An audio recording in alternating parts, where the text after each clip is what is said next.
Olá, meu querido aluno e aluna dos segundos anos que me acompanham por meio deste vídeo do canal Páginas Difíceis da Física. Vamos iniciar mais uma videoaula. Hoje vamos discutir a apostila do mês de novembro. E nessa apostila nós temos dois assuntos: mudanças de estado físico e que envolvem trocas de calor, e também os processos de condução do calor, tá certo? Os mecanismos pelos quais o calor se propaga nos materiais, né? Nos meios. Primeira coisa, pessoal, mudanças de estado físico. Então, você desde criancinha sabe que a matéria ordinária, né, do universo, ela é composta, ou melhor, ela se encontra basicamente em três estados físicos. Eu vou fazer um desenho aqui, grosso modo. Então, a matéria aqui da Terra, ela está basicamente nos três estados físicos que nós conhecemos, né? Aqui nós temos o estado sólido, que é o estado caracterizado pelo fato de os átomos e as moléculas estarem firmemente ligados uns aos outros. Então, a liberdade de movimento é bastante restrita, é bastante limitada nesse estado, né? Depois nós temos o estado líquido, que é um estado em que as moléculas, as partículas têm mais mobilidade, tá certo?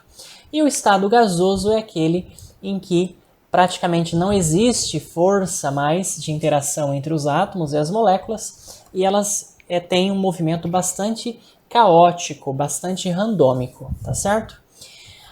Bem, são os três estados principais da matéria. O quarto estado da matéria, na verdade, seria o plasma, só que plasma a gente não encontra, grosso modo, aqui na Terra. O plasma é o material, por exemplo, que compõe as estrelas, né? Se você esquentar muito um gás, os elétrons se desligam dos átomos e aí você tem uma sopa de núcleos, né, e de elétrons. Isso aí seria o quarto estado da matéria, o plasma, tá? Só que a gente não vai entrar em detalhes no plasma. Então, os três estados estão aqui. É bom a gente lembrar o nome das mudanças de estado físico, tá certo? Do estado sólido para o estado líquido, a gente chama essa mudança... Nossa, que letra horrível. Nós vamos chamar essa mudança de fusão, tá certo? Então, esta primeira mudança aqui é a fusão. Então, por exemplo, um bloco de gelo, ao receber calor, energia, pode passar para o estado líquido, e esta passagem é chamada de fusão. Se você dar mais calor para esse líquido, talvez ele pode ir para o estado gasoso, e aí você tem um processo chamado vaporização. Puxa, como é difícil escrever nessa lousa aqui, né? Então, vaporização, pessoal, do estado líquido para o estado gasoso, tá ok? Você pode pegar um gás e esfriá-lo, você pode retirar calor desse gás, talvez ele pode voltar para o estado líquido. É o processo inverso da vaporização, é a chamada condensação. E essa aqui é mais difícil de escrever aqui. Condensação. Tá? É o processo inverso da vaporização. Condensação ou liquefação, tá ok? E o líquido, né, ele pode ser resfriado e talvez, quiçá, pode voltar para o estado sólido. E aí você tem o processo inverso da fusão, que nós vamos chamar de solidificação.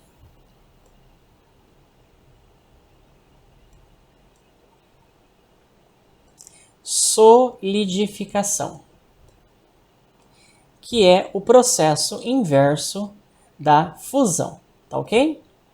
Então, por exemplo, quando você coloca a água no congelador para congelar, você está retirando o calor dessa água e fazendo-a solidificar, tá? Num objeto sólido, né? Num bloco de gelo, tá certo? Existem materiais, pessoal, que conseguem mudar direto do estado sólido para o estado gasoso.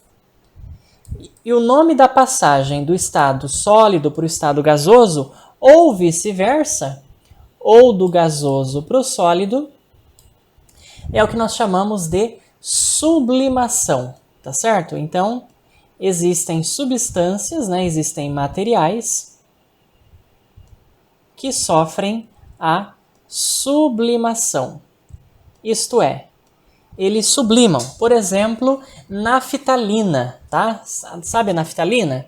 Que a mamãe de vocês usam para espantar baratas, por exemplo? Então, aquele material é um sólido que, com o passar do tempo, vai, entre aspas, evaporando, né? Nós chamamos de evaporação, mas na verdade a evaporação é um caso particular da vaporização, é do líquido para o gás, né? A naftalina vai direto do estado sólido para o estado gasoso. Então, na verdade, ela não evapora, né? Mas sim ela sublima. Outra substância que sofre sublimação, pessoal, é o gelo seco. O gelo seco nada mais é do que CO2, né? Dióxido de carbono congelado, tá certo? E, então, é uma substância que também sublima. Vai do estado direto, do estado sólido, para o estado gasoso, tá ok? Muito bem. Então, esses processos de mudança de estado físicos aqui de cima são processos que precisam de energia, de calor para acontecer. Então, esses dois processos, fusão e vaporização, são processos endotérmicos que absorvem calor para acontecerem, tá? E esses dois processos aqui de baixo, condensação e solidificação, são processos que liberam calor para acontecerem, tá? São chamados de processos exotérmicos, que liberam energia, tá ok? Muito bem. Para uma substância, pessoal, mudar o seu estado físico, então ela precisa de uma certa quantidade de calor, que nós chamamos de calor latente, tá certo? Calor latente. Bem, o calor latente, ele é representado nos livros, né, pela letra L maiúscula, e ele deve ser diferenciado do calor sensível, tá certo? Na apostila passada, vocês estudaram o calor sensível.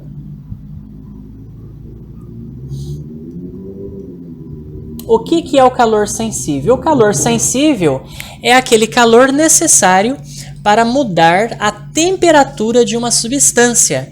Inclusive é calculado pela equação fundamental da calorimetria.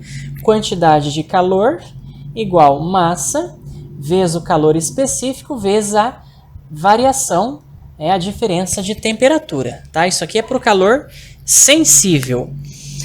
Então, o calor sensível ele muda apenas a temperatura, sem mudar o estado físico da substância.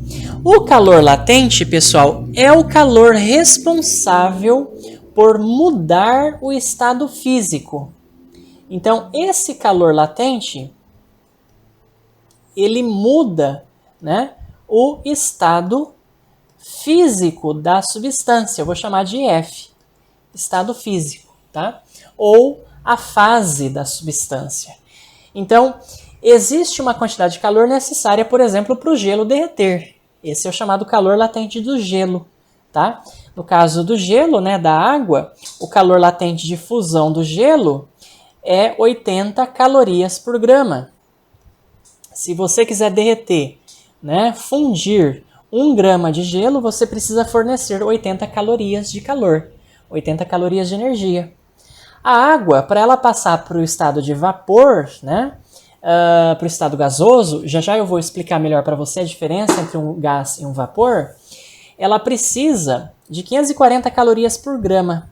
O calor latente, então, de vaporização da água, que eu chamo de LV, no caso para a água, né, pessoal?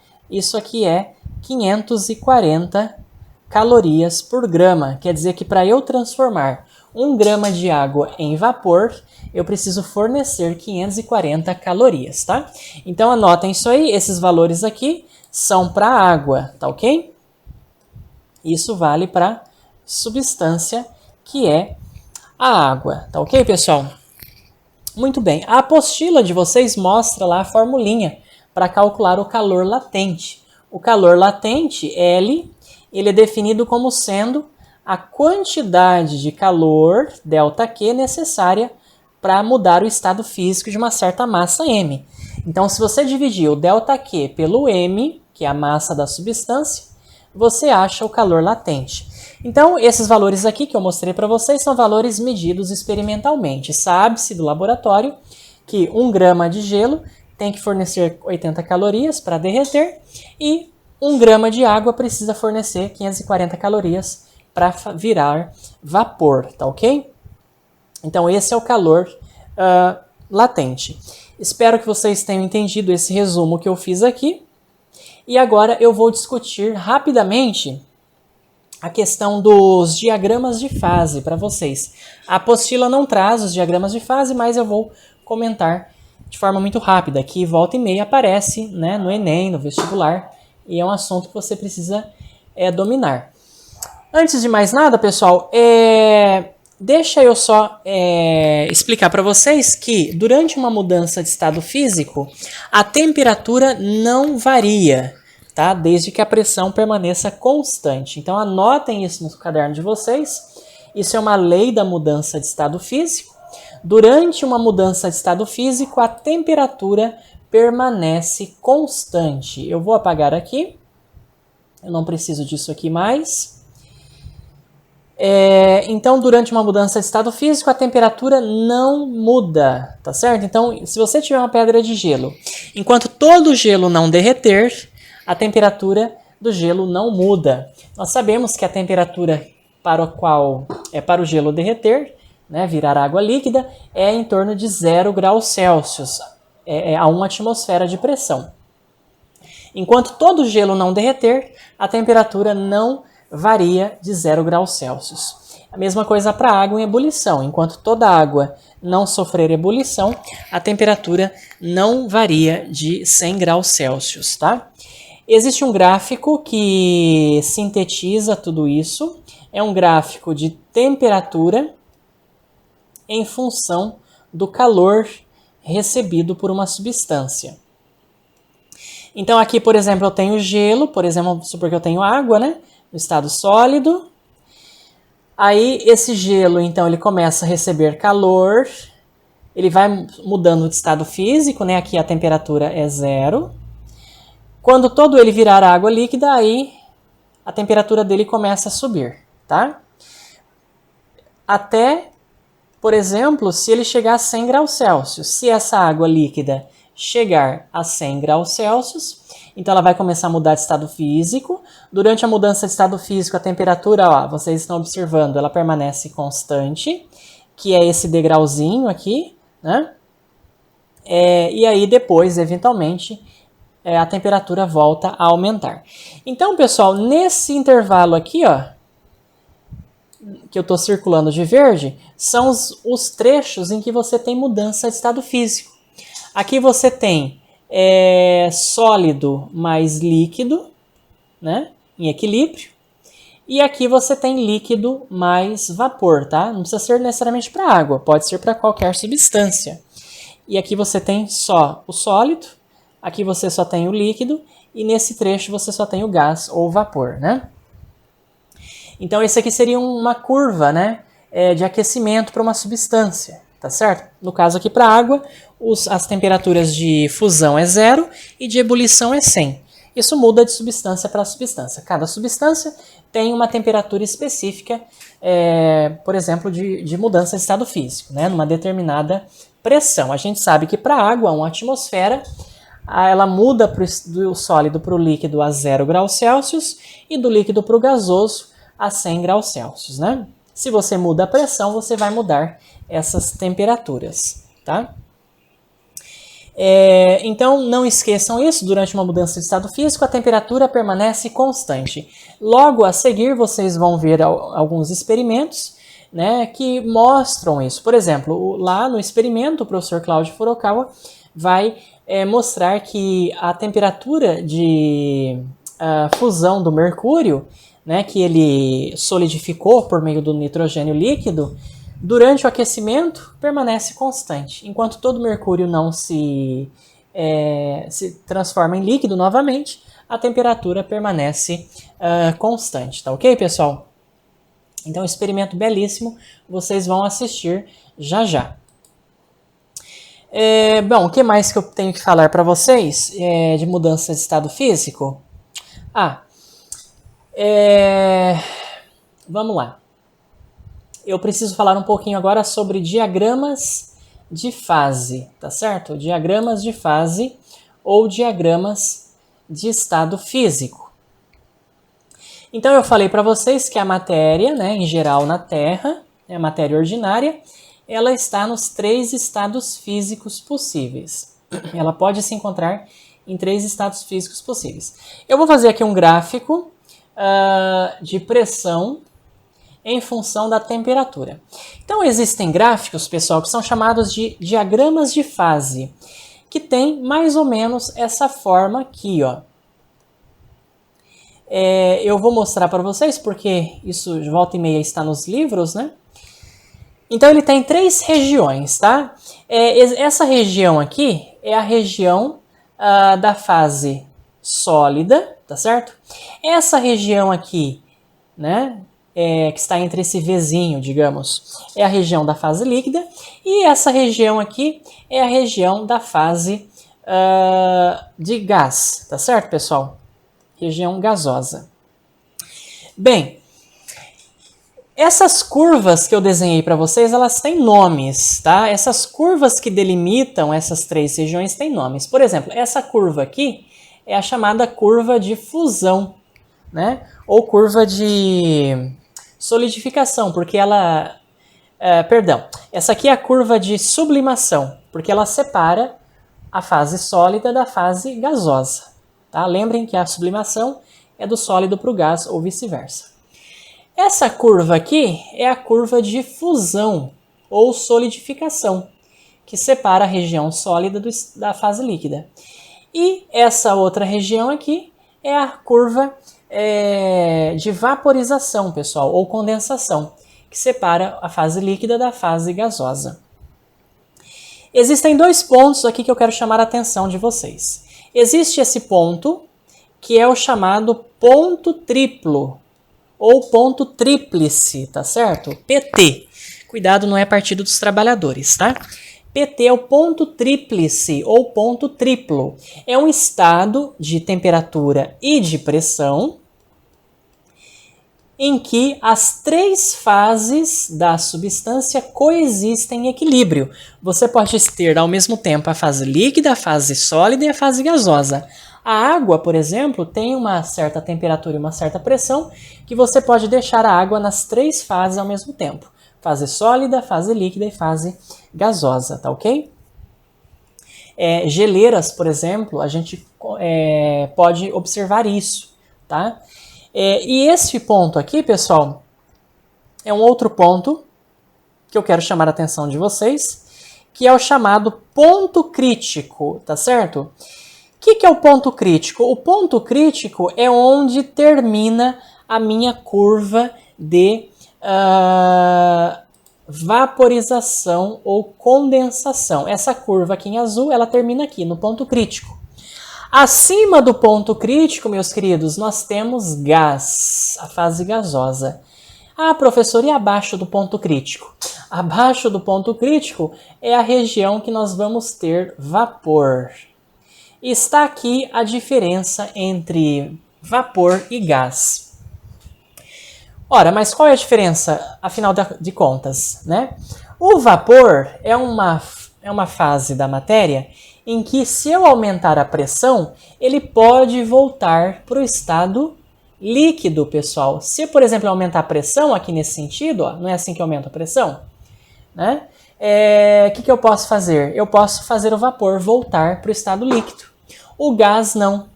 Aqui, ó, essa região aqui, ó, é a região líquida, certo? Aqui, toda essa região que eu estou riscando aqui para vocês é gás. Por mais que eu aumente a pressão, eu nunca vou chegar na fase líquida, tá? Então, por exemplo, o oxigênio do ar, né? O oxigênio do ar, ele é um gás, ele não é vapor. Por mais que eu aumente a pressão no oxigênio do ar, eu não posso fazê-lo voltar para o estado líquido. Por quê? Porque a temperatura do oxigênio no ar, tá? Está acima da temperatura do ponto crítico, tá certo, pessoal? E aí eu não consigo fazê-lo voltar para o estado líquido, né? Agora, o vapor, sim, o vapor, se eu aumento a pressão no vapor, eu posso liquefazê-lo, tá? Então, a diferença entre vapor e gás está basicamente no ponto crítico, que é um ponto em que termina a curva de vaporização ou de condensação, tá? Que é essa curva que separa o vapor do líquido, tá ok? Cada substância tem a sua temperatura do ponto tríplice e do ponto crítico, tá bom? Eu não vou entrar em detalhes nisso. Na internet vocês acham tabelas com os valores da pressão e da temperatura nos pontos tríplice e críticos, tá? Eu recomendo que vocês depois deem uma olhada. E aí você entende por que tem substâncias que estão em estado de vapor e outras a gente só encontra elas no estado de gás, tá ok, pessoal? Muito bem. Bem, eu vou agora deixar vocês então com os experimentos, tá? Sobre mudanças de estado físico. O primeiro, o professor Cláudio Furukawa vai mostrar por que a panela de pressão cozinha os alimentos de forma mais rápida. Porque lá dentro a água vai ferver numa temperatura mais elevada. E por quê? Porque na panela de pressão, a pressão é maior do que a pressão fora. A pressão lá dentro da panela de pressão é maior do que a pressão, por exemplo, ao nível do mar, né? Uma atmosfera, tá? E vocês vão ver lá que a água vai ferver a mais que 100 graus Celsius. A água só ferve a 100 graus Celsius se a pressão for uma atmosfera, ao nível do mar. Se você aumenta a pressão, então o líquido tem mais dificuldade, né? Para passar para o estado de vapor, tá certo, pessoal? E aí você tem, então, uma temperatura de ebulição maior, tá bom? É isso a propósito que essa curva está dizendo. Essa curva aqui, ó, de vaporização, ela vai aumentando. Na verdade, ela é uma função exponencial, tá? É que eu não entrei em detalhes com vocês sobre isso. Então, se você aumenta a pressão, a temperatura também vai aumentar. Vocês vão ver lá que a temperatura da panela de pressão da água atinge próximo dos 120 graus Celsius, tá ok? Outra coisa, antes de passar os vídeos, que eu gostaria de deixar claro para vocês, é que muita gente confunde, pessoal, a vaporização, a ebulição, melhor dizendo, com a evaporação, tá certo? Na verdade, a água, ela muda, ela passa para o estado de vapor sem que a temperatura atinja os 100 graus Celsius. Por exemplo, quando a mãe de vocês deixa a roupa no varal para secar, a temperatura não está a 100 graus Celsius e mesmo assim a água muda para o estado de vapor, para o estado gasoso, né? Por quê? Por causa da evaporação. A evaporação é diferente da ebulição. A evaporação, por exemplo, da água que está no solo, ou da água que está na roupa secando no varal, ou ainda a evaporação da água de um lago, é um fenômeno, pessoal, que envolve a superfície, tá certo? Então, as moléculas próximas da superfície, elas têm energia cinética suficiente para, talvez, mudar para o estado de vapor, tá certo? Isso acontece quando a pressão de vapor, né, saturado do líquido é maior do que a pressão parcial do vapor dessa substância no ambiente. E aí a água começa a evaporar, tá certo? E quanto maior a área da superfície, maior é a taxa de evaporação. Para isso, a água, por exemplo, né, a gente está falando de evaporação da água, ela não precisa necessariamente estar a 100 graus Celsius, tá? Quando você passa álcool no seu braço e assopra, né, você sente um resfriamento. Por quê? Ao assoprar, você então está aumentando a taxa de evaporação do álcool e para o álcool evaporar, quando o álcool evapora, ele absorve calor da sua pele. Ele rouba calor da sua pele para evaporar. E aí é por isso que você sente aquele resfriamento na sua pele, tá? Pessoal, já a ebulição é diferente. A ebulição é quando você tem a formação de bolhas no interior do líquido, tá? Literalmente a formação de bolhas no interior do líquido, tá certo? Ebulição, né? To boil, né? Vem do inglês to boil, tá? To boil, né? Que é ferver, né? Em inglês, tá certo?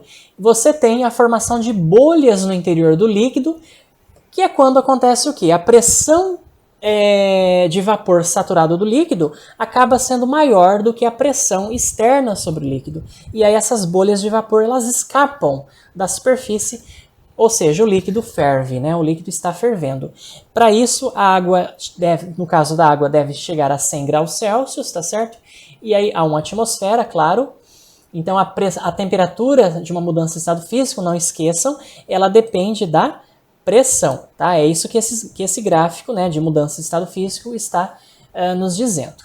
Então é isso que eu gostaria de ter falado para vocês, né, grosso modo, sobre os processos de mudança de estado físico, e eu acredito que com as experiências que vocês vão ver agora, tudo vai ficar mais claro. E logo eu volto com o tema de mecanismos de propagação do calor.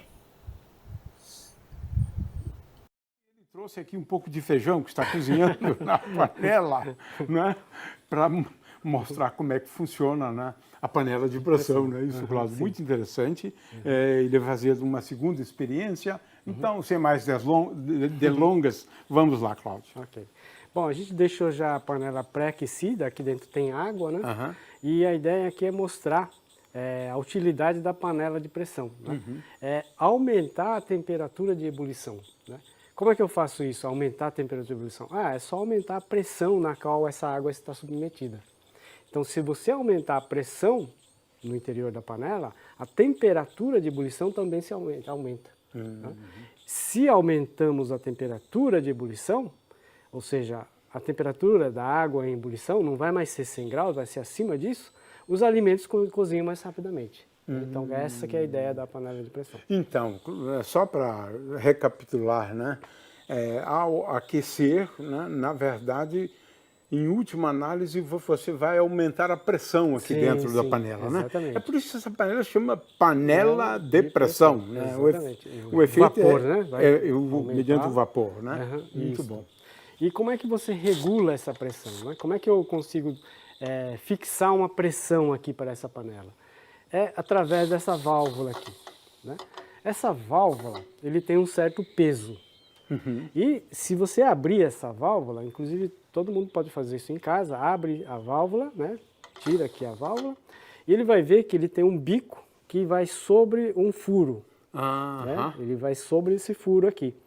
Agora, se você quiser saber qual é a pressão aqui dentro, é muito fácil, né? Não precisa ter um manômetro como nós temos aqui. Basta medir a massa desse pezinho, dessa válvula, e basta medir o diâmetro do furinho. O diâmetro né? Se você sabe o diâmetro do furinho, você pode determinar a área do furo. E se você sabe a massa dessa válvula, sabe o peso da válvula. Né? Então, se eu tenho peso sobre a área, eu tenho a pressão. Né? Então, a partir do momento que o vapor é suficiente para levantar esse pezinho, significa que a pressão aqui dentro ficou um pouquinho maior do que a pressão exercida por essa massa. Certo, né? Entendi. Então, a ideia é calibrar a pressão através do peso que você coloca nesse buraquinho aqui. Né? Essa pressão atinge que valores? Nós vamos ver mais ou menos 1,7 atmosferas. 7 atmosferas? Não, 1,7. 1,7. Porque aqui nós estamos a 1 atmosfera, mais ou menos, né? E então lá dentro vai ser 70% maior a pressão. Ok. Então vamos ligar aqui rapidamente. Só para adiantar, a água já estava quente, né? Um pouco mais quente.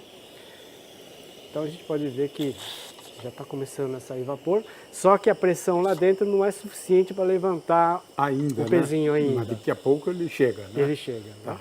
E aqui a gente pode usar um termômetro para medir a temperatura lá dentro. Você mede as duas coisas. Isso, a pressão e a temperatura. Bonito, interessante. E aqui, como você tinha falado, né, o gráfico, né? Tá? De pressão com a temperatura. Essa aqui é um diagrama de fases da água. Tá? Então eu tenho aqui, a água vai ferver a 100 graus Celsius desde que a pressão seja de 1 atmosfera. Agora, como a pressão dentro vai ser maior do que 1 atmosfera, a temperatura de ebulição pode chegar a mais do que 100 graus. Né? No caso eu vou ter mais ou menos 120 graus, um pouco menos que isso. Então nesse caso a água não vai ferver a 100 graus, mas 120 graus.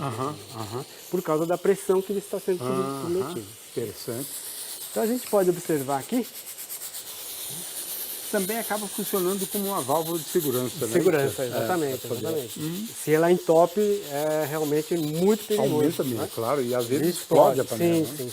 Coisa impressionante, né? A panela de alumínio pode explodir. Pode explodir, então ele causa danos terríveis. Né? Então, olha, a pressão aqui ficou mais ou menos 1,7 atmosferas, né? Como você pode ver aqui. Vapor. E a temperatura chegou acima de 100 graus, né? A temperatura ficou em 116,3, né? Quase 116 graus. Acima de 100 graus, então. Agora, se eu quiser aumentar a temperatura de ebulição, é fácil, é só aumentar a pressão. Né? Aumentou o peso. Aí, no caso, a pressão vai aumentar, logicamente a temperatura... Vai aumentar a temperatura também. Exatamente.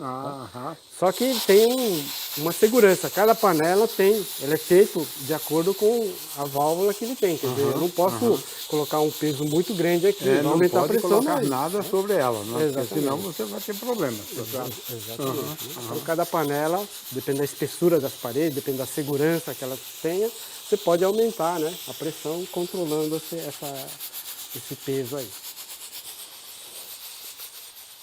Então, uma vez que ele começou a entrar em ebulição, você pode até diminuir o fogo, porque a partir daí a temperatura não aumenta mais, né? Porque aí já é a temperatura na qual não se muda mais, né, de temperatura, né? Quer dizer, não aumenta mais a temperatura.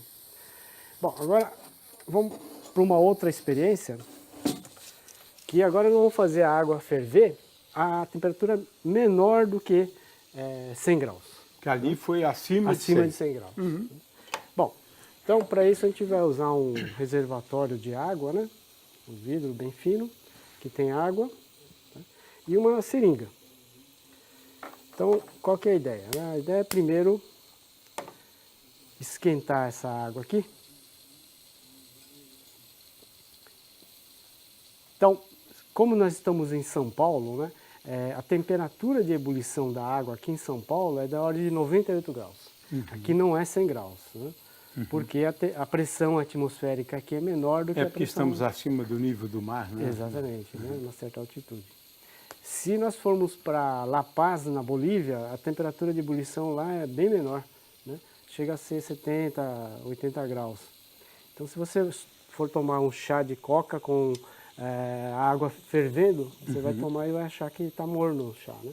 Porque na verdade a água lá ferve a menos de 100 graus. Bom, então nós vamos esquentar um pouco a água aqui, você percebe que a água não entrou em ebulição ainda, né? Mas está quente, mas não entrou em ebulição. Agora eu posso fazer essa água ferver, mesmo a temperatura menor do que 98 graus, né? Basta diminuir a pressão. Você vai reduzir a pressão? Puxando o êmbolo aqui, olha. Esse é bonito. Aí começou a ebulição. Né? Olha só. Né? Aqui é ebulição, aqui não é ebulição. Então, como a pressão aqui diminuiu, a ebulição ocorre numa temperatura menor do que 100 graus, né? No caso menor que 90 graus aqui em São Paulo. Então essa é a experiência, quer dizer, a temperatura de ebulição depende da pressão. Muito bom.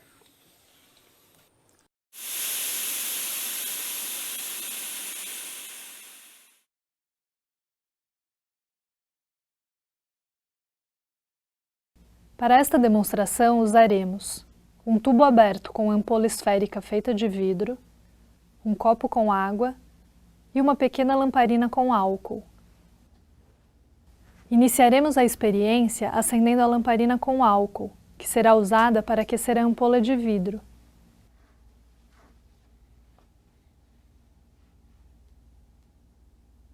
Este aquecimento do vidro também aquece o ar que está em seu interior, que, consequentemente, aumenta a sua pressão. Assim, quando o tubo aberto é mergulhado na água, podemos ver seu nível subindo lentamente, indicando a diminuição da pressão interna por causa do resfriamento do ar. Isso acontece até se atingir o equilíbrio térmico e a água parar de subir pelo tubo.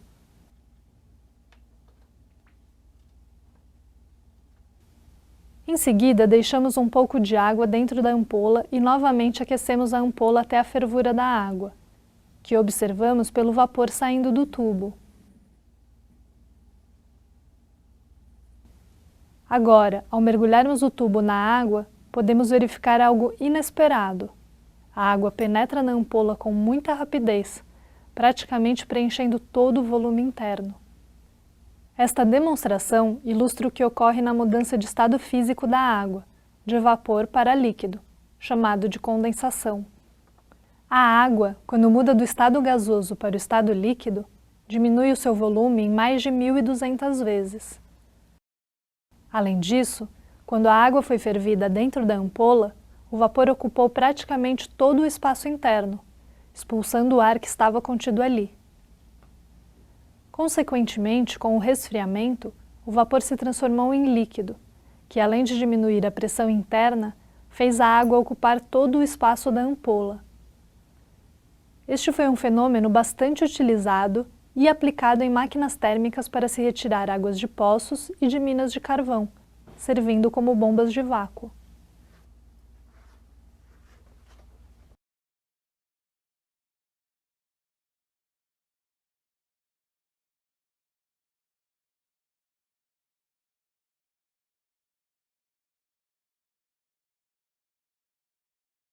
Vamos lá.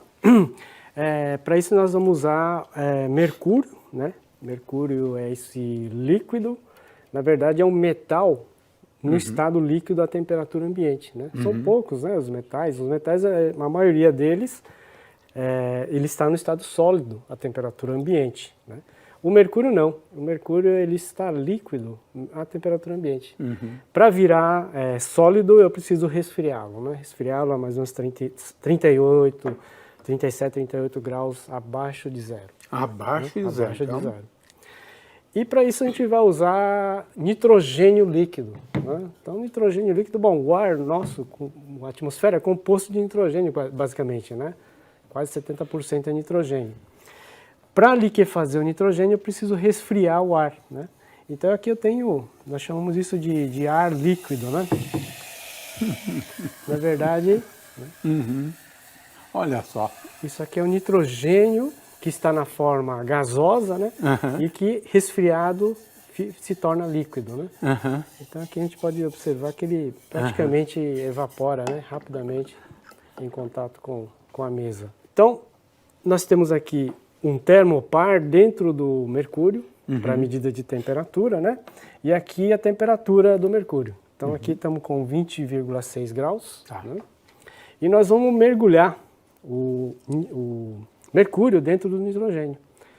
Então mergulhando ele aqui, rapidamente vão ver a temperatura baixar. Vai caindo. Né? Vai caindo. Fantástico, olha só. 8, 4, Nossa. 3... Bom, agora negativo, né? Nossa. 5 negativo, 10. Menos 10, né? Menos 11, menos 15.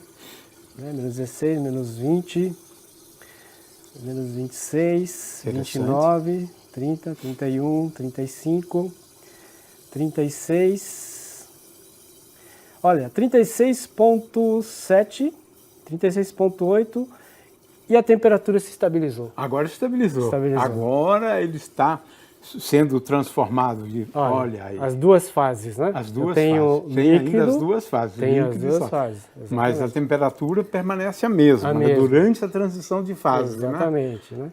Uhum. Bom, 36,8, 36... Bom, agora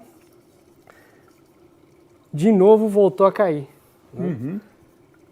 39, 30, olha, né? Totalmente Porque sólido. ele agora já está na fase sólida, né? Exatamente. Tá, ok.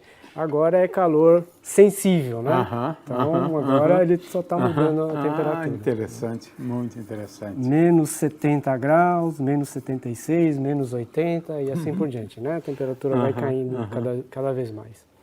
Bom, então agora eu tenho mercúrio sólido. Aham. E eu posso agora fazer o seguinte. Agora você vai fazer a transição de fase oposta, não é Oposto, isso? exatamente. Você né? vai aquecê-lo. Vai né? aquecê-lo, né? Os pontos vão passando a Isso mão aqui. é fácil, né? Ele vai aquecendo, aqui está menos 90. Ainda está ainda menos tá 90 graus Celsius. Menos né? 90 graus Celsius. Interessante. Então vamos usar um pouco aqui Agora sim, agora você está ajudando bastante mesmo. dando uma... Fornecendo calor agora. Fornecendo né? calor, exatamente. Né? Fornecendo calor. Ele vai condensando a umidade do ar, né? Por isso fica branco, né? Está 70 Já graus. está em 70 lá. Já está né? 70 graus. 65. 65, quer dizer, a temperatura vai aumentando, né? Menos 50 59, graus. 58. Interessante.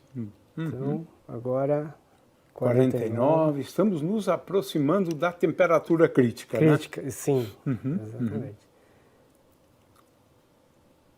Pronto. 39,2, 38, 37.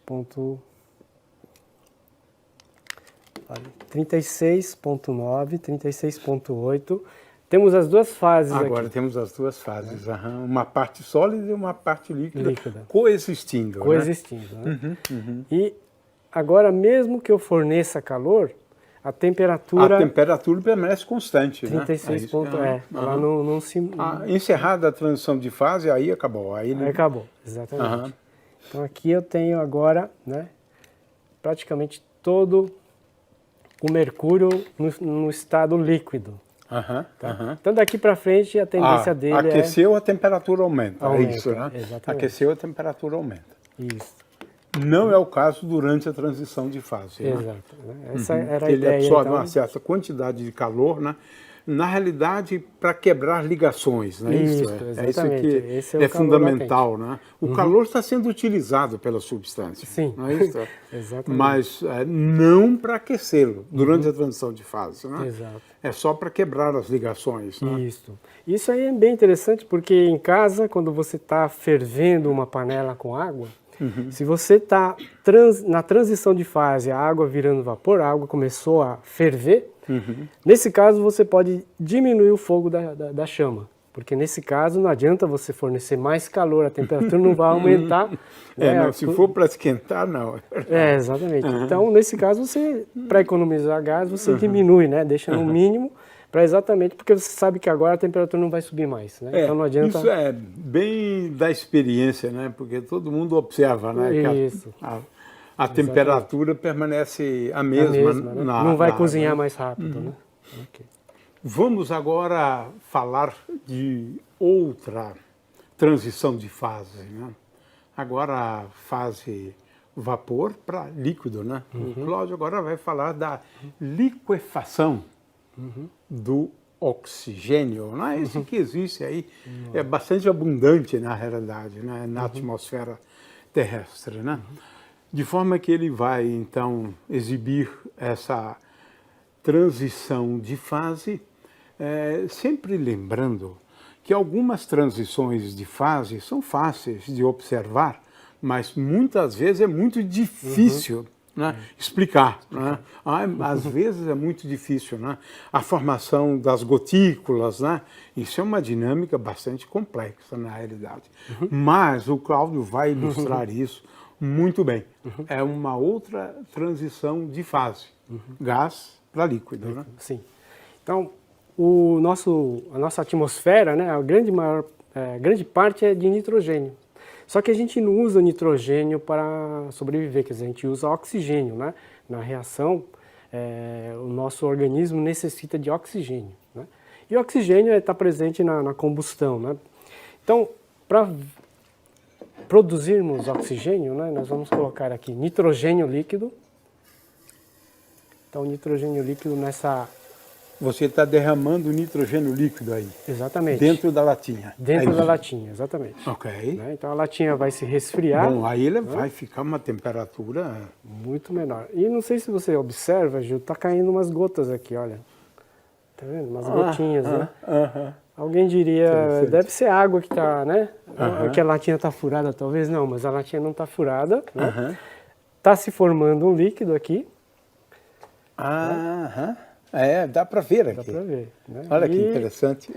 Dá para ver. Alguém poderia dizer, não, como a lata está fria, está condensando o vapor de água, né? E o vapor de água está gotejando aqui, né? Mas para verificar se de fato é água, a gente pode colocar um pouquinho de brasa aqui nessa estopa. Um pouquinho de brasa e vamos colocar aqui e apagar essa brasa com a água que está gotejando, né? Então, na verdade, essa água aqui faz a combustão aumentar. Sim, porque o oxigênio está alimentando. Exatamente. Então, isso daqui é oxigênio, né, do ar. Nossa, que bacana. E essa temperatura fora da lata é um pouquinho maior do que a temperatura dentro da lata, né? O nitrogênio líquido, a temperatura dele é de menos 195 graus, mais ou menos. Menos 95. 195. 195, nossa. E o oxigênio, para ele se liquefazer, é 183, mais ou menos. Né?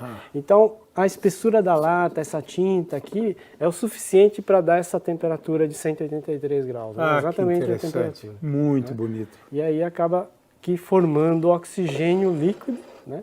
E o oxigênio é que vai alimentar o fogo. Vai alimentar o fogo, exatamente. E para mostrar que a lata não está furada, né? A gente pode pegar aqui o nitrogênio, né? E colocar sobre a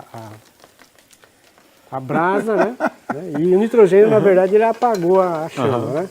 Porque o nitrogênio logo, não é ele comburente. Evapora todo o hidrogênio. Logo interessante. Esse é o nitrogênio. Bem interessante. Então, isso aqui seria uma espécie de liquefação fracionada, né? Quer dizer, você está liquefazendo o oxigênio que tem no ar por causa da temperatura aqui na parte externa da lata, ser exatamente a temperatura de liquefação do oxigênio. Muito bom, experiência muito bonita, sim, e lúdica também.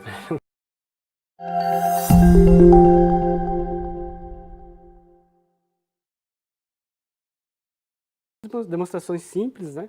Só que tomando cuidado, realmente, como vamos mexer com fogo, né? Então, sempre tomando os devidos cuidados, né? Porque álcool combustível é coisa que não se deve brincar, né? Tem que saber o que está fazendo. Brincar com fogo sempre é perigoso, sempre né? É perigoso, né? Exatamente. Bom, a primeira experiência, ao contrário do que nós vimos na aula passada, a água, quando muda de estado físico, líquido, vapor, ele ocupa um volume milhares de vezes maior, né? Então aumenta a pressão e tudo mais. Agora vamos fazer o contrário, né? Nós vamos gerar vapor e vamos fazer uma condensação, quer dizer, vou pegar o vapor e vou transformá-lo de novo no estado líquido. Então, assim como ele ocupava um volume milhares de vezes maior, agora ele vai ocupar um volume milhares de vezes menor. Ou seja, ele vai deixar a transformação de fase oposta agora, né? Na outra direção. Para o líquido. Nesse caso, ele vai deixar um enorme vazio, né? Ele ocupava um volume milhares de vezes maior. De repente, condensa, diminui o volume, né? E no caso, vai diminuir a pressão, né? Então, essa é a ideia dessa experiência. O poder do vapor, só que ao contrário, né? Então, existem vários casos, né, de acidentes que ocorreram, de pessoas que não sabiam muito bem desse efeito. Por exemplo, em vagões tanque, né, já tem fotos inclusive na internet, os vagões nas quais o pessoal, para a limpeza do vagão, jogava-se água quente, né, para fazer a limpeza interna. E chegou uma vez, alguém fez a limpeza, deixou bastante vapor d'água lá dentro e fechou o tanque. Só que de noite fez muito frio, né? Então, o que aconteceu? O vapor de água que estava lá dentro do vagão condensou. A pressão diminuiu muito e a pressão atmosférica esmagou o vagão, né? Então, de manhã cedo, o vagão estava todo retorcido, né? Apesar de ser feito de aço, né? Então, é mais ou menos isso que a gente vai fazer aqui. Bom, aqui uma latinha de refrigerante, né, de alumínio, e eu coloquei aqui uma fita crepe só para diminuir um pouco a abertura. Né? Uma fita crepe, deixei só uma pequena abertura para exatamente a gente colocar um pouco de água aqui. Né? Então, qual que é a ideia, né? A ideia é fazer essa água ferver. Ah, tá. Você aquece e ela ferve. Ela ferve, né? Mudança de estado físico, né? Então, eu tenho que ferver mesmo essa água, né? Então, essa água vai começar a ferver, né? A latinha, ela... E logo, logo você vai perceber, Perceber, né? o vapor saindo, O vapor saindo, né? Exatamente, Essa é a ideia, né? essa é a ideia. Aí você sabe que você Transformou de estado físico, né? transformou a água em vapor d'água, né? Exatamente. Água. Se eu tivesse com isso aqui fechado, né? Totalmente fechado, ela podia explodir, né? Como uma panela de pressão, né? Então, a ideia é deixar só uma pequena abertura para a saída do vapor. Então, a gente pode perceber que já começa a sair um vaporzinho ali, né? Já começou. Começou a sair um vapor ali. Então, a ideia é transformar, encher totalmente a lata com vapor. Acho que já está começando. Agora sim, agora dá para se perceber. Sim, agora sim. Tem bastante vapor.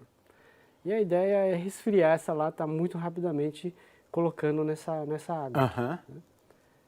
Aí dentro agora tem vapor, não é isso? É isso. Preenchido Uma totalmente. parte dele está saindo, é claro, até por medida de segurança, né? Isso. Então agora a gente vai emborcar ela aqui, ó. Olha só. Então, né, ela amassou totalmente a lata, né? Quer dizer, a pressão atmosférica que fez esse Foi trabalho. isso que aconteceu com o vagão que você mencionou antes, exatamente. né? E a pressão atmosférica é muito grande, né? São quase 10 toneladas por metro quadrado, né? Então é brutal. A pressão que era grande antes, repentinamente tem uma queda brusca de pressão, isso, não é? porque houve uma condensação do vapor. Né?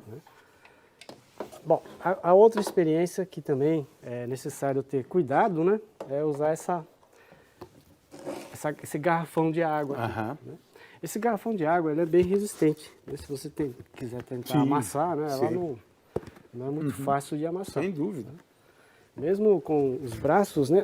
Não é muito fácil de amassar.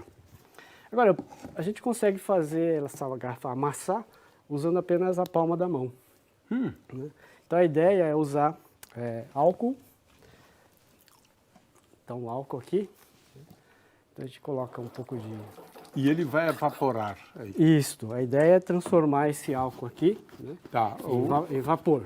Tá. Né? Por isso a gente mexe de forma a formar bastante vapor de álcool aqui dentro.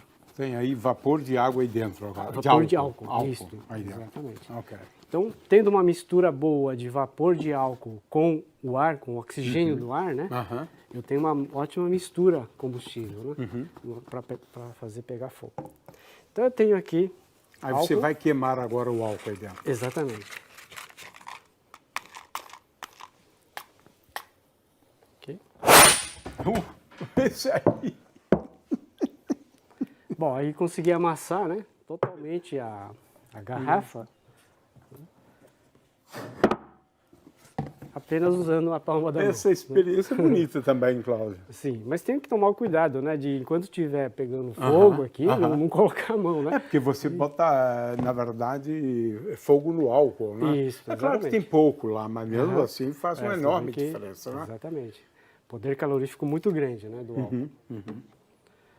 Então, a redução da pressão no interior, né? Exato. Faz com que a pressão lá dentro, digamos, imagina uma pressão zero, mas o que você está chamando a atenção, por outro lado, é que não parece, mas a pressão atmosférica é grande na realidade, né? Grande, muito, muito grande. E outra coisa que eu esqueci de falar, aqui havia álcool, né, que entrou em combustão. O produto da combustão sai vapor d'água Aham. e gás carbônico. E gás carbônico. Exatamente. Aham. O vapor d'água é o maior efeito que é dado pelo vapor d'água. O vapor d'água, quando resfria, condensa. E aí ele deixa um enorme vazio. Por isso que ela amassa, né? Aham. Assim como a lata.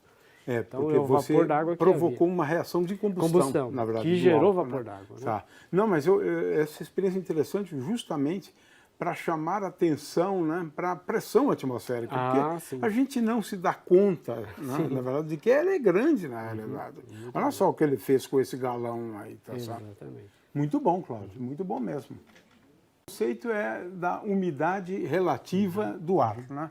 E é sobre isso que o Cláudio vai discorrer um pouco e também mostrar algumas experiências.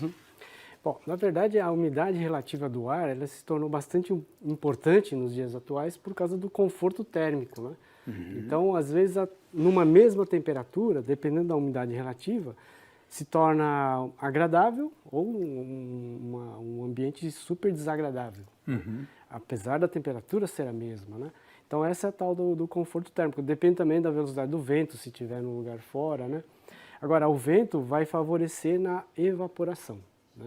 Então, isso é que é importante na umidade relativa. Dependendo do ambiente, no Japão, há pouco tempo atrás, morreu muitos velhos, exatamente pela economia de energia elétrica que estava se fazendo, né? Desligando-se os ar-condicionado, né? dos locais onde eles estavam, morreu muita gente por causa disso. Né? O desconforto térmico, né? Muito quente e úmido. Então, a importância disso, né? Como é que a gente pode medir a umidade relativa do ar? Basicamente, ele funciona através do calor perdido pela evaporação da água. Então, se usa 2 termômetros, né? Um termômetro, se tiver um termômetro em casa, é possível já fazer essa experiência. Primeiro, mede-se a temperatura com ele seco, né? Quer dizer, a gente chama de termômetro de bulbo seco, né? Na verdade, é um termômetro normal, né? A temperatura, quer dizer, exposta ao ambiente, né? Então, mede-se a temperatura do termômetro de bulbo seco. Aqui no caso, deixa eu dar uma viradinha, aqui está 20,4 graus, né, a temperatura ambiente agora. E um outro termômetro, ou se você quiser usar o mesmo termômetro, basta umedecer, né, colocar um algodão, uma gaze, um barbante umedecido. Né? Então, a gente pode observar que esse daqui ele está ligado aqui na água, né? Então, essa água que está aqui nesse bulbo vai evaporar, né?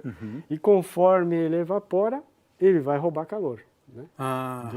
Certo. Então a gente pode observar que a temperatura do bulbo úmido está 17,1. Olha só, faz uma boa diferença. Boa diferença, quase boa diferença. Né, 20,4 e 17,1, quer dizer, quase 3 graus de diferença. Né?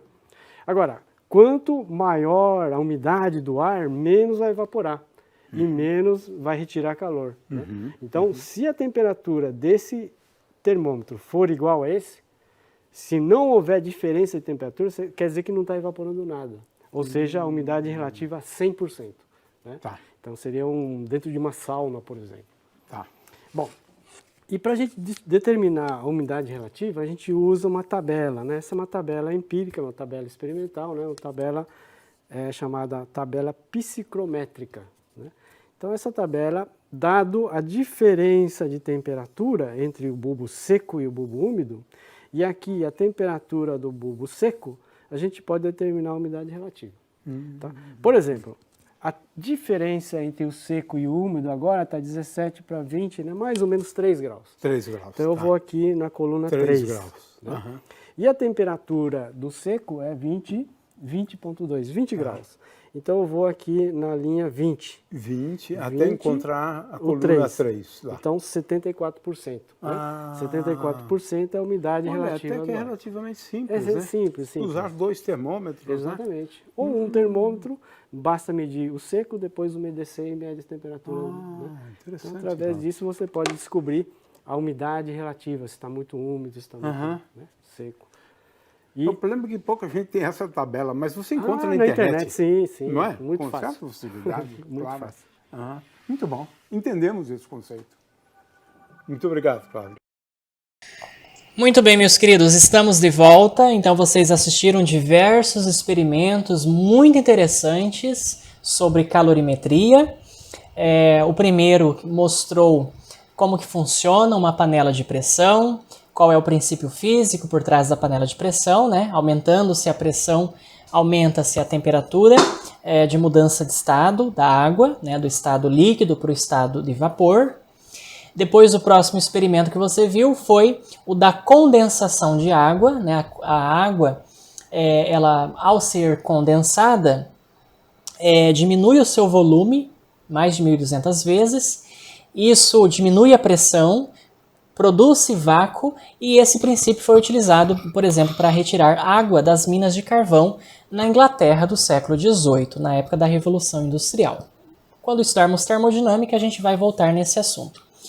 E depois, o próximo foi um experimento muito interessante sobre a mudança de estado físico do mercúrio, né, que é um metal líquido na temperatura ambiente, que foi resfriado, né, foi congelado usando hélio líquido, ou melhor, nitrogênio líquido, e durante a mudança de estado físico do mercúrio você constatou no termômetro, no termopar, que a temperatura permanece constante. Então uma das coisas que eu quero que você leve dessa aula é que durante uma mudança de estado físico, a temperatura da substância permanece constante, tá ok, pessoal? Desde que a pressão, claro, permaneça constante.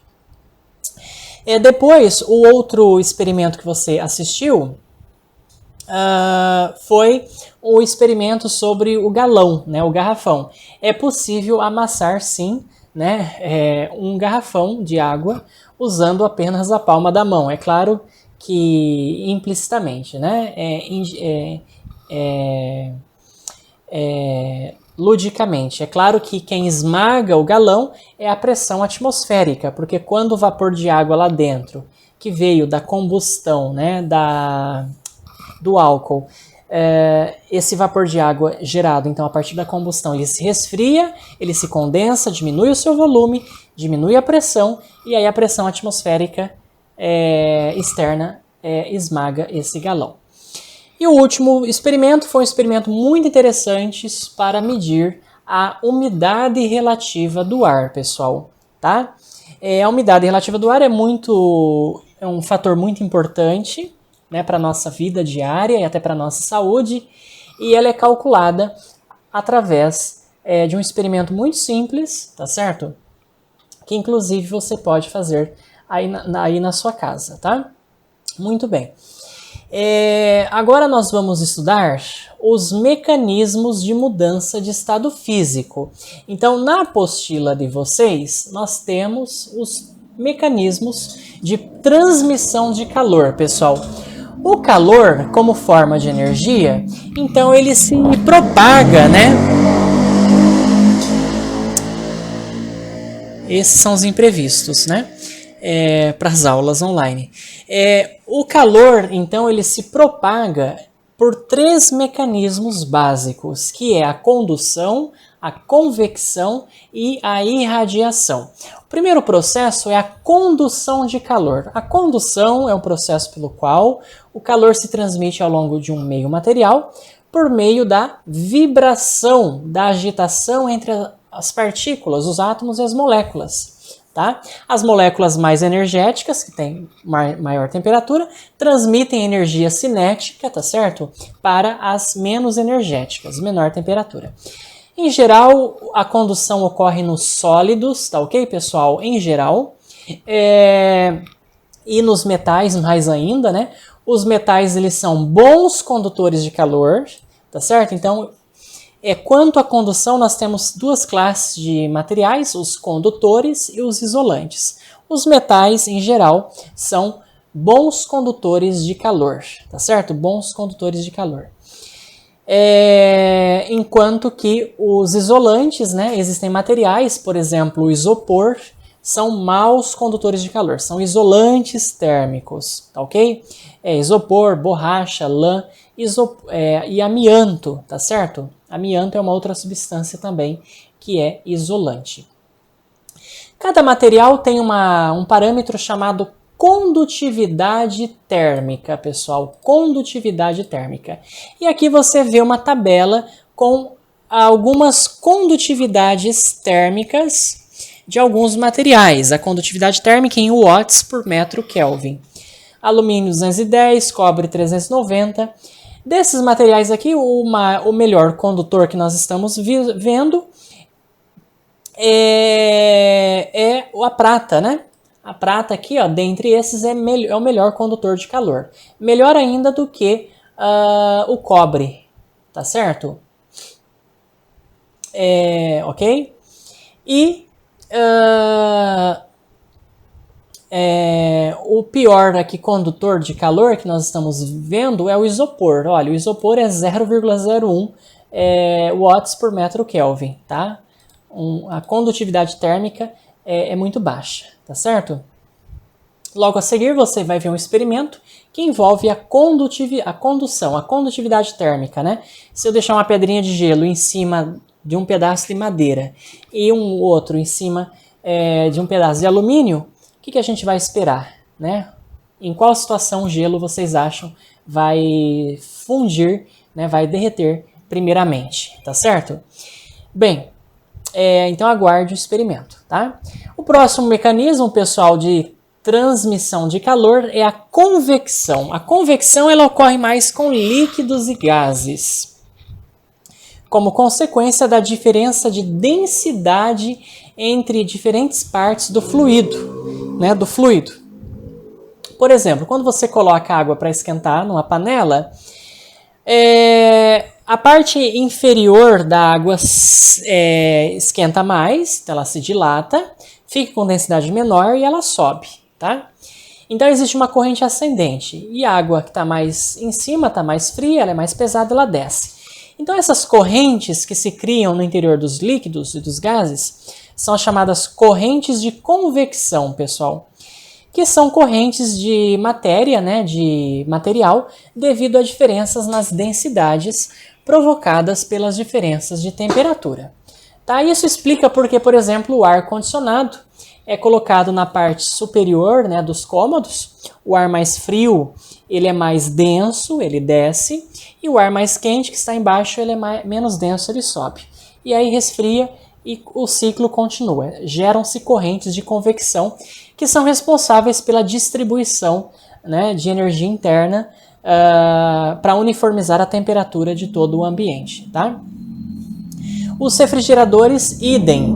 O congelador, em geral, ele é colocado na parte superior, né? Porque o ar mais frio, ele é mais denso, desce, e ele se espalha pelo interior do congelador, né? E essas correntes de convecção são criadas, então, de forma a uniformizar a temperatura, tá ok? Você também vai ver logo a seguir um experimento muito interessante sobre convecção. E, por fim, nós temos a irradiação, pessoal. A irradiação, eu não gosto muito de chamar de radiação, tá? A irradiação é um processo de propagação do calor que é devido às ondas eletromagnéticas. Então, no começo do ano, né, em agosto, do ano letivo, em agosto, você aprendeu que o calor é uma onda eletromagnética na frequência de infravermelho, tá certo? Então, todo objeto que está numa temperatura acima do zero absoluto, né, do 0 Kelvin, emite radiação, tá? Emite ondas eletromagnéticas, em particular na faixa do infravermelho, que é o calor, tá ok? E esse calor, né, como onda eletromagnética, ele se propaga, pessoal, no vácuo, né? Então por causa disso, por causa do processo de irradiação, que o calor do Sol, por exemplo, chega até a Terra. Se entre a Terra e o Sol existe vácuo, né? Não tem matéria para propagar, para transmitir o calor, como que ele se propaga? Ele se propaga por meio dessas ondas de infravermelho, ondas eletromagnéticas, que vocês vão estudar em detalhes no terceiro ano do ensino médio, tá? Então, basicamente são esses os processos, tá, de transmissão de calor. O calor de uma fogueira é transmitido principalmente por irradiação, tá? A tartaruga recebe calor do sol também pela irradiação e da areia por condução. E o ar ao seu redor se aquece por convecção, tá? Então, na prática, os três processos concomitantemente estão acontecendo, né? Estão acontecendo ao mesmo tempo. Vamos então para os experimentos e logo voltamos para respondermos às atividades. Vamos ao que interessa. Bom, aqui é uma demonstração bem simples, né? De como materiais diferentes, né, têm condutividade térmica diferente. Né? Em geral, porque esse é um coeficiente importantíssimo, né? Sim. Na equação de transporte Exatamente, de calor. Né? Depende do material. Né? Em geral, a condutividade, a condução térmica ocorre entre sólidos. Né? Os outros métodos de transferência de calor, a convecção, seria através de fluidos, movimento de fluidos, água, ar, e o outro, radiação, não precisa de matéria nenhuma. Né? Então aqui são basicamente transmissão de calor através de sólidos. Bom, aqui eu tenho um quadrado preto escuro, né? Que é um plástico. Né? Aqui eu tenho um plástico e aqui um metal, né? Alumínio. Então, são dois materiais diferentes, né? E a gente pode mostrar aqui a diferença da condutividade térmica dos dois. De um e do outro. De um e do outro. Bom, aqui está a temperatura ambiente ambos. Né? Aqui não foi aquecido nem foi resfriado. E aqui um pouquinho de gelo, né? Então vamos primeiro colocar o gelo sobre esse... Você introduziu uma perturbação aqui, né? Um gradiente agora gradiente de temperatura, né? Exatamente. Porque tudo envolve o gradiente de temperatura. Exatamente, vai haver passagem de calor da fonte quente para fria. Né? O frio seria o gelo, né? E aqui o quente, que está a temperatura ambiente, né? 22, 23 graus Celsius. Então a gente pode observar que praticamente o gelo não derrete, né? Muito pouco, porque a condutividade térmica é baixa. É baixa. Muito baixa. Né? Mas a gente pode pegar o mesmo pedaço de gelo, né? Um outro pedaço de gelo e colocar nesse metal. Né? Então o metal... Olha só, ele que coisa incrível, olha a diferença. tem uma condutividade térmica muito mais alta. Então, rapidamente o calor passa do metal para o gelo e o gelo derrete. Então, isso vai acontecer até atingir a termalização. Termalização, né? Exatamente. Agora, porque... enquanto tiver diferença de temperatura, vai ver, então, vai haver essa propagação. Aqui o calor flui da parte quente para a parte fria. Né? Por isso que o gelo derrete. Né? Aqui há uma diferença de temperatura, mas não há essa propagação do calor muito rápido, né? Por causa da diferença de materiais, do coeficiente, né, de condutividade térmica. Isso a gente pode ver, né? O cabo da panela tem que ser de um material isolante, né? Não podemos usar feito né? exatamente desse tipo de material. Desse tipo de material, exatamente. E a panela em si tem que ser desse tipo de material, porque eu quero que o fogo rapidamente propague, quer dizer, o calor propague para o meu alimento. Né? Então a panela, o metal, né, e o cabo isolante. Então são as diferenças, né, de propagação de calor, a condução térmica, depende do material. Muito bom, muito interessante. E esse é o coeficiente importantíssimo, né, do ponto de vista da propagação do calor via condução térmica. Né? Sim. E cada material exibe ou tem essa propriedade, né, essa característica, né, diferente. Né? E isso, então, você acabou de ilustrar muito bem a diferença entre eles. Né? O Cláudio agora vai ilustrar de uma forma belíssima, né, o segundo mecanismo de transferência de calor, né, conhecido como convecção. Né? Esse mecanismo ele é mais utilizado, né, pelos fluidos, de uma maneira geral, né, gases e líquidos. Né. E vou evocar aqui, Cláudio, uma imagem clássica bem simples, né, para explicar. Né, porque quando você aquece um fluido, ele acaba se deslocando. Né. É porque as moléculas, os átomos, né, ao absorver, né, o calor, eles aumentam a energia cinética. Né? No caso de um gás, nós estamos falando só de energia cinética, porque você despreza essas energias de interação, energia potencial, etc. Então é só energia cinética. Né? Então, se você aquece, ele adquire energia cinética, e Por exemplo, no caso do fluido, ele se desloca com maior facilidade. Né? Aumentou a energia cinética, ele se coloca em movimento. Né? E ao se colocar em movimento, ele transporta essa energia cinética, né, que foi convertida do calor para energia cinética, de forma que ele acaba realmente transportando, né, o calor. Né? De forma que a gente vai ver isso agora, porque o Cláudio vai ilustrar isso muito bem. Então vamos lá, Cláudio, assuma agora. Okay. Bom, aqui eu tenho um circuito fechado, né, de vidro. Aqui é um tubo de vidro, né? Aqui uma entrada. Nós vamos colocar água aqui dentro, né, inicialmente. Então, a água aqui é a temperatura ambiente, né? Então nós enchendo de água aqui. Então não pode ficar nenhuma bolha, né? Então todo o circuito preenchido com água, né? Mais ou menos aqui. A gente deixa só um pouquinho, porque nós vamos pôr um corante, né? Para a gente poder exatamente visualizar essa... Tem que tirar as bolinhas, né? Tem que tirar as bolinhas, exatamente. Aqui. Deixa eu pôr mais um pouquinho de água. Pronto. Então deixei a bolha aqui em cima, né?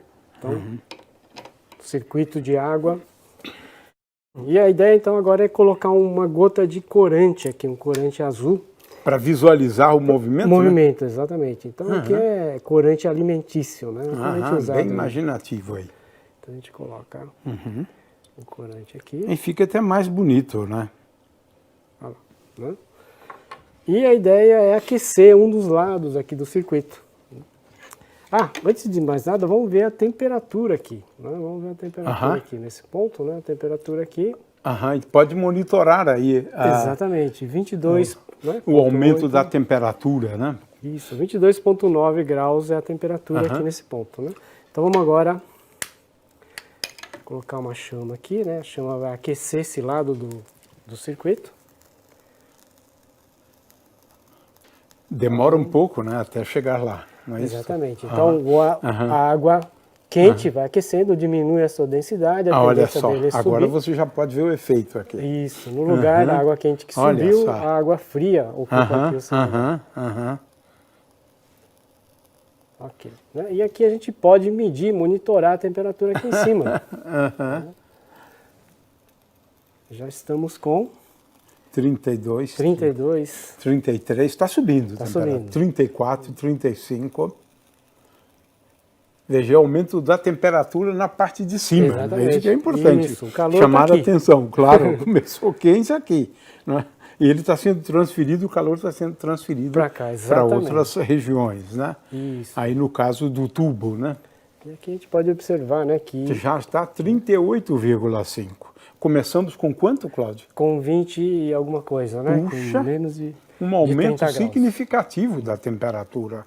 Não é pouco, não. 40,8. É claro que você pode continuar esquentando, né? Exatamente. Enquanto você estiver fornecendo calor, Calor, né? né? Exatamente. Vai aumentando a temperatura, claro. Isso. Então eu estou transmitindo o calor desse ponto para esse, né? Através do movimento, né? E já está em 44,2. Já duplicou a temperatura, na verdade. Isso. Aqui também dá para ver outro efeito, né? Que é a dilatação também da água, né? Ocorre a dilatação também do vidro, Também, claro. Interessante, muito. Então, deixa eu colocar aqui mais um pouquinho de corante, né? Só para a gente visualizar de novo, olha, né? De novo. O movimento. Claro, aqui, agora né? você está intensificando realmente o efeito. Interessante, interessante. Então agora está subindo aqui. Tá? Então esse é um tipo de transmissão de calor pelo movimento do líquido, né? Que chamamos de convecção. Isso. Mediante o movimento do fluido, no caso. fluido. No caso, a água com o corante, né? Isso. Bom, agora tem uma outra experiência que é bem simples de fazer, né? Muito simples. Aqui eu coloquei água um pouquinho mais quente do que a temperatura ambiente, né? Então aqui é uma água, uma temperatura de mais ou menos 34, 35 graus, né? A temperatura é um pouquinho maior. E aqui a água, temperatura ambiente. Aqui aqui está mais ou menos 19 graus, mais ou menos. Né? Então mais fria do que... Então a ideia é deixar a água um pouco mais quente embaixo, né?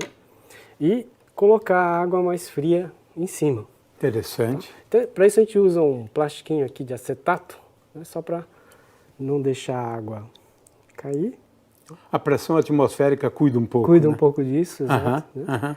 E aí eu tiro esse plastiquinho e tento equilibrar a garrafa aqui. Interessante. Interessante. Olha só que interessante. Então o azul, né, que estava mais Nossa, quente, né, tende a subir. belíssima. Fantástico. Olha o movimento, é visível, na verdade. Olha. A transferência de calor, Calor, né? isso. Do mais quente para o mais frio. É sempre assim, né? Exatamente. Estava chamando a atenção, né? Para o fato de que nunca se observou do frio para o mais quente. O que seria uma outra possibilidade, né? Do ponto de vista lógico, né? Mas não da física, né? É sempre do quente. Como a gente está vendo agora. Eu gostei disso, né? Porque, de novo, ilustra, né? Um pouco a segunda lei, né? Exatamente. O calor flui do corpo mais quente para o mais frio, né? Se eu tivesse invertido, quer dizer, deixasse o quente em cima e o frio embaixo, não ia acontecer nada, né?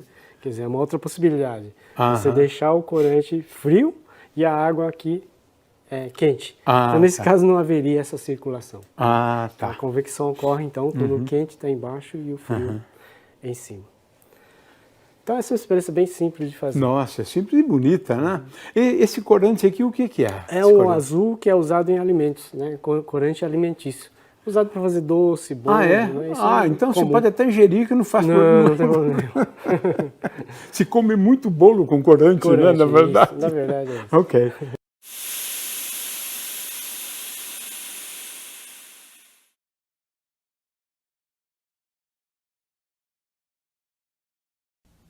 Para esta experiência, usaremos uma lâmpada incandescente, um saco plástico contendo gelo picado e um radiômetro de Crookes.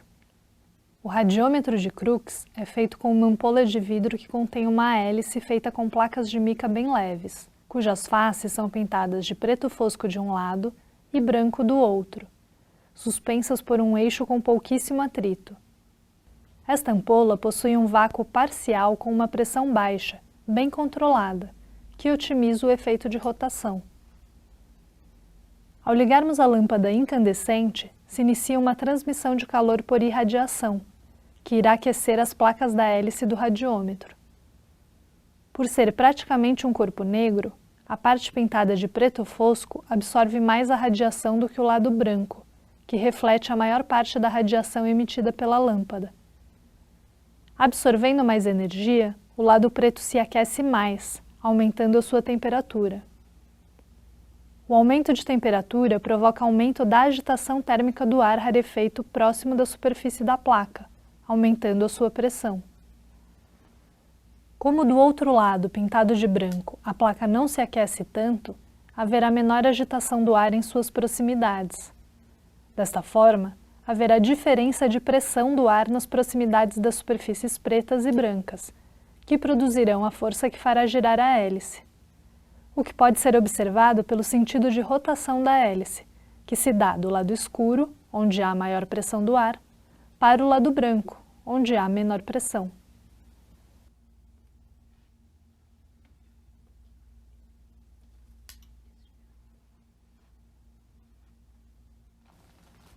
Outro efeito interessante ocorre quando encostamos um saco plástico contendo gelo picado na parede da ampola.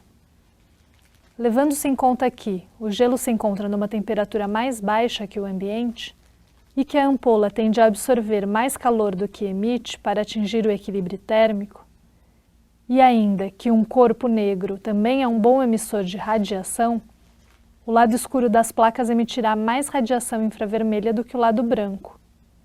Assim, o lado escuro se resfria mais rápido do que o lado branco, ocorrendo o fenômeno contrário ao do aquecimento, fazendo então com que a hélice do radiômetro gire para o lado contrário.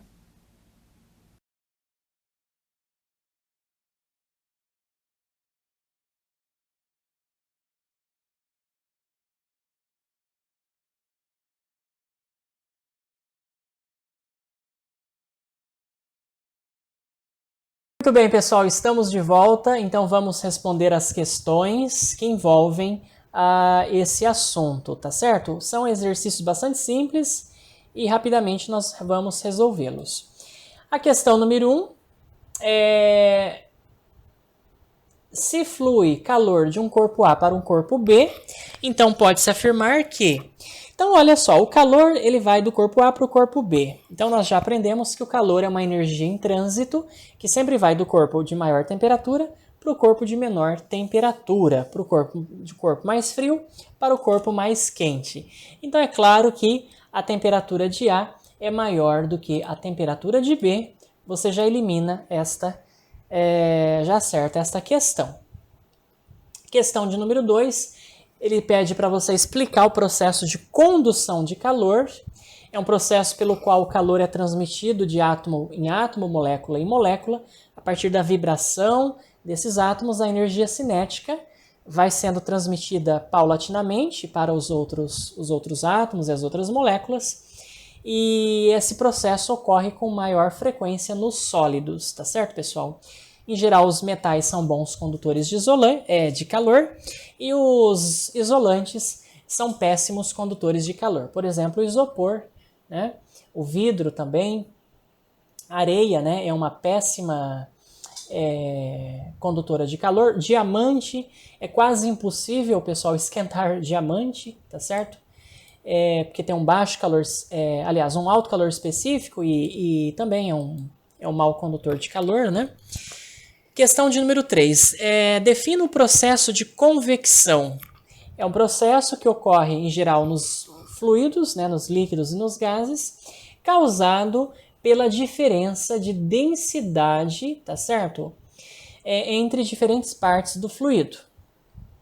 Então, algumas partes se esquentam mais que as outras, isso gera diferenças de densidade e acontecem, portanto, correntes de convecção no interior da substância, transmitindo, portanto, calor, tá certo?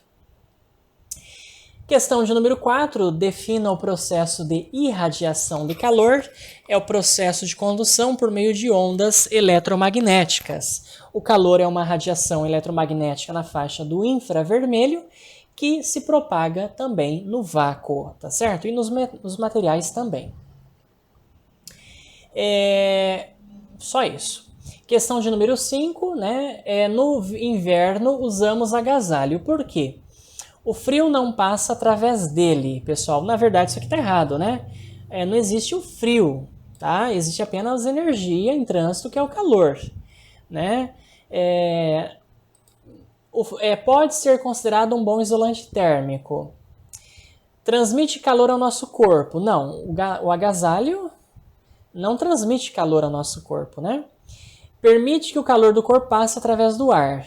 Bom, se ele permitisse, então não serviria para nada. Na verdade, o agasalho serve para conter o calor do nosso corpo, né?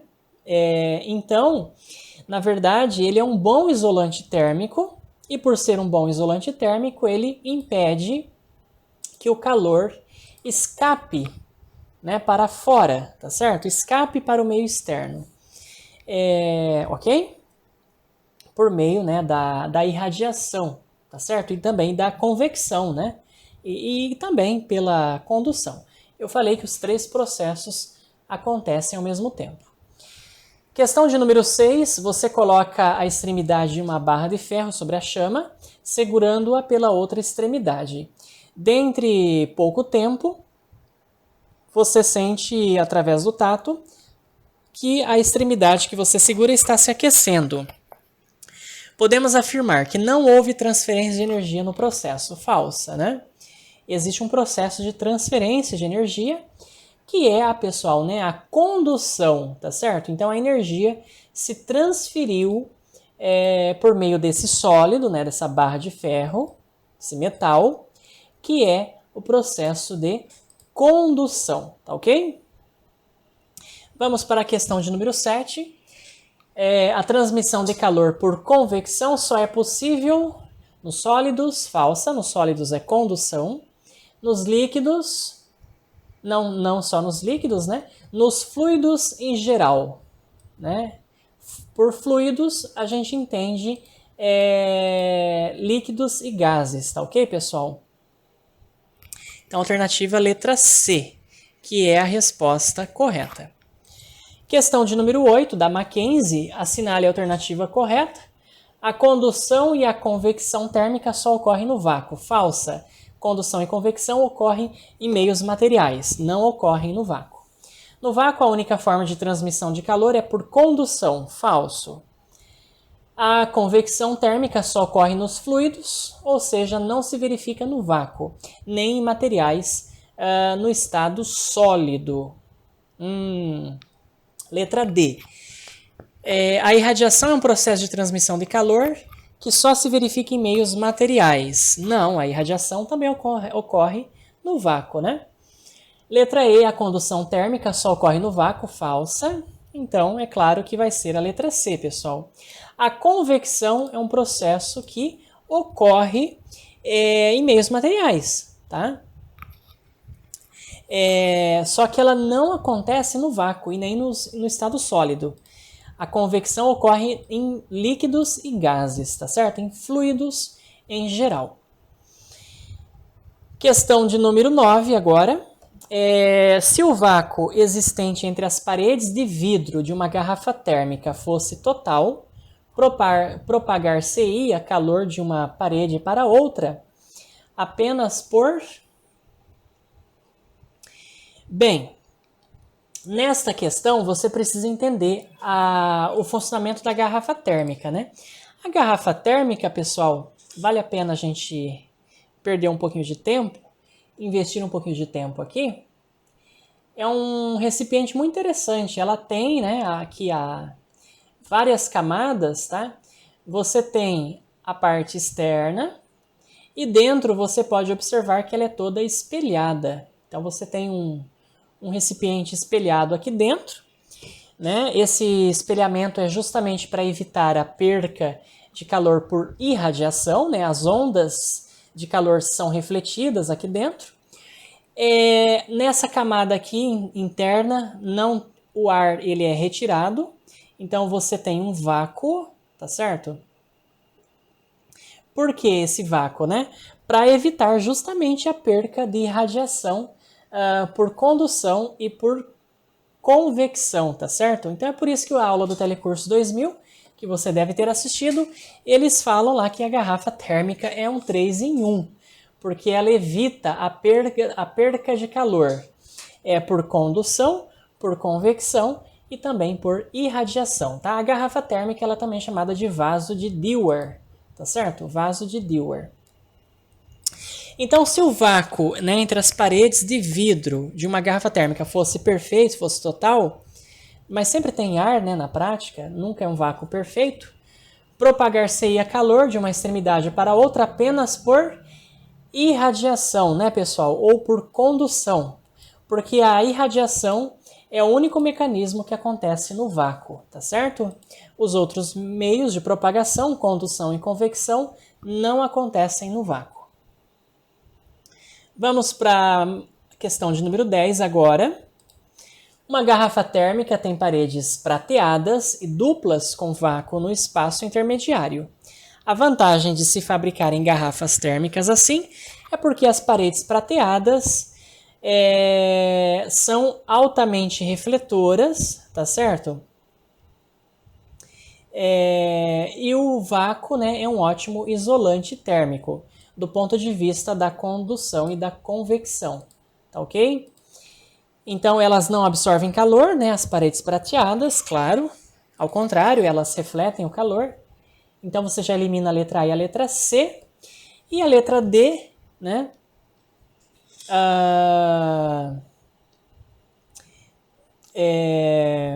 você tem que elas são altamente refletoras e o vácuo, né, é um excelente condutor, não, né? Ele é um isolante térmico, tá certo? Muito bem, questão de número 11, Cefet, né? As modernas panelas de aço inox possuem cabos desse mesmo material, que é um mau condutor de calor, né? Para evitar que a pessoa se queime. Eles não queimam as mãos das pessoas porque possuem um formato vazado, facilitando a troca de calor por... como é ar, né, pessoal? Então é por convecção, né? Então aqui você já marca a alternativa letra D, tá? Aqueles cabos, né, eles são maus condutores de calor e eles são vazados, por quê? Porque tem ar dentro e esse ar permite a troca de calor por meio da convecção, tá ok? Fluido, né, líquido e gás. E a última questão da PUC, no inverno usamos roupas de lã baseados no fato de a lã ser uma boa fonte de calor? Falsa, né, pessoal? O material não é fonte de calor. Quem é a fonte de calor é o nosso corpo, né? É nós mesmos que nos aquecemos, tá? Por meio do agasalho. Ser um bom absorvente de calor? Falso, né? Ser um bom condutor de calor? Falso também, porque se a lã fosse um bom condutor de calor, o calor escaparia, né, para o meio para o ar e nós ficaríamos resfriados. Letra D. Impedir que o calor do corpo se propague para o meio exterior. Verdadeiro. A lã, pessoal, é um isolante térmico, né? Então, pelo fato dela ser um isolante térmico, ela impede que o calor se propague para o ar por meio da condução e da convecção e também da irradiação, né? Os três processos acontecem ao mesmo tempo. Então, a lã, ela impede que o calor nosso, do corpo, se propague para o meio externo. Muito bem, meus queridos, espero que vocês tenham aprendido mais detalhes sobre esse assunto. Se vocês tiverem quaisquer dúvidas, me procurem no Teams ou nos grupos de WhatsApp, ou ainda podem me mandar e-mails. E vejo vocês na próxima aula. Muito obrigado!